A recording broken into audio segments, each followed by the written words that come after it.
ശബരിമല യുവതീ പ്രവേശനവുമായി ബന്ധപ്പെട്ട് ഭക്തജനങ്ങൾക്കെതിരെ എടുത്ത മുഴുവൻ കേസുകളും സർക്കാർ അടിയന്തരമായി പിൻവലിക്കണമെന്ന് ക്ഷേത്ര സംരക്ഷണ സമിതി. വിഷയത്തിൽ സർക്കാർ അനുകൂല നിലപാട് സ്വീകരിക്കാത്ത പക്ഷം ഭക്തജനങ്ങളെ അണിനിരത്തി സംസ്ഥാന വ്യാപകമായി ബഹുജന പ്രക്ഷോഭം സംഘടിപ്പിക്കുമെന്നും സമിതി രക്ഷാധികാരി ആചാര്യ AK.B. നായർ ജനം ടിവിയോട് പറഞ്ഞു.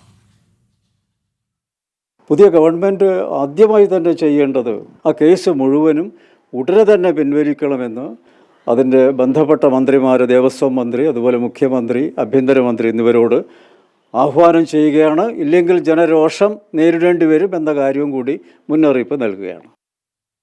രമ്യ ദാസാണ് കോഴിക്കോട് നിന്ന് വിശദാംശങ്ങൾ നൽകുന്നത്. രമ്യ, ഈ തെരഞ്ഞെടുപ്പ് കാലഘട്ടങ്ങളിലൊക്കെ പലപ്പോഴും ഭക്തർക്കൊപ്പം ഉണ്ട് എന്ന നിലപാട് കോൺഗ്രസ് സ്വീകരിച്ചതാണ്. ഇപ്പോൾ അധികാരം കിട്ടിക്കഴിയുന്ന ഘട്ടത്തിൽ അതേപ്പറ്റി ഒരക്ഷരം പോലും മിണ്ടുന്നില്ല. ഈ പശ്ചാത്തലത്തിലാണോ ഭക്തജനങ്ങളെ അണിനിരത്തി വലിയ പ്രക്ഷോഭത്തിന് ക്ഷേത്ര സംരക്ഷണ സമിതിയും മറ്റ് ഹൈന്ദവ സംഘടനകളും ഒരുങ്ങുന്നത്?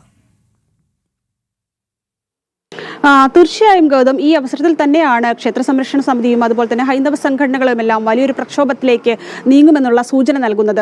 അതായത് നമുക്കറിയാം, ഈ യുവതീ പ്രവേശനവുമായി ബന്ധപ്പെട്ട് സംസ്ഥാനത്തുടനീളം വലിയ തോതിലുള്ള പ്രക്ഷോഭങ്ങളും സമരപരിപാടികളും എല്ലാം നടന്നിരുന്നു. കാരണം വിശ്വാസികളുടെയും ഹൈന്ദവ സംഘടനകളുടെയും എല്ലാ നേതൃത്വത്തിൽ തന്നെയായിരുന്നു ഇത്തരത്തിൽ ഈ ഒരു യുവതീ പ്രവേശനത്തിനെതിരെ, സംസ്ഥാന സർക്കാരിൻ്റെ നിലപാടുകൾക്കെതിരെ എല്ലാം വലിയ തോതിലുള്ള ഒരു പ്രക്ഷോഭവും സമരവും എല്ലാം നടന്നിരുന്നത്.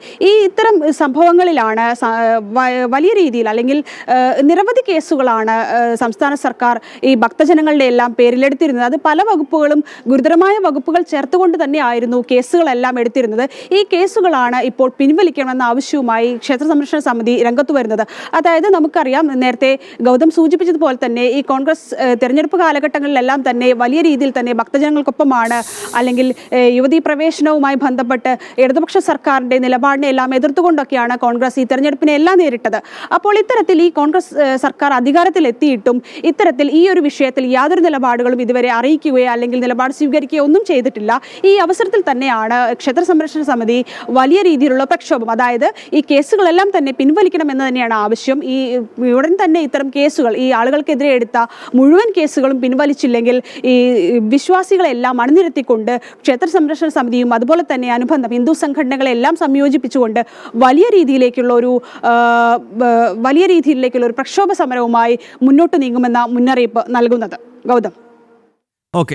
ഓക്കെ രമ്യ, എന്തായാലും ക്ഷേത്ര സംരക്ഷണ സമിതി ഉൾപ്പെടെയുള്ള ഹൈന്ദവ സംഘടനകൾ ഇപ്പോൾ വളരെ പ്രധാനപ്പെട്ട ഒരു ആവശ്യം മുന്നോട്ട് വയ്ക്കുകയാണ്. കാരണം കോൺഗ്രസിനെതിരെയുള്ള ഏറ്റവും പ്രധാനപ്പെട്ട വിമർശനം ശബരിമല യുവതീ പ്രവേശനത്തിനെതിരെ വലിയ പ്രക്ഷോഭം നടക്കുന്ന ഘട്ടത്തിൽ അത് കരക്കിരുന്ന് കാണുക മാത്രമാണ് ചെയ്തത്. ഒടുവിൽ കൈ നനയാതെ മീൻ പിടിച്ച് തെരഞ്ഞെടുപ്പിൽ നേട്ടമുണ്ടാക്കിയെന്ന വിമർശനം കോൺഗ്രസ് വളരെ കാലങ്ങളായി കേൾക്കുന്നതാണ്. ഇപ്പോൾ അധികാരം കിട്ടിയ ഘട്ടത്തിലെങ്കിലും അയ്യപ്പ ഭക്തർക്ക് വേണ്ടി എന്തെങ്കിലും ചെയ്യുക എന്ന ആഹ്വാനമാണ് ഹൈന്ദവ സംഘടനകൾ സർക്കാരിന് മുന്നിൽ വയ്ക്കുന്നത്. രമ്യ ദാസാണ് വിശദാംശങ്ങളുമായി കോഴിക്കോട് നിന്ന് ചേർന്നത്.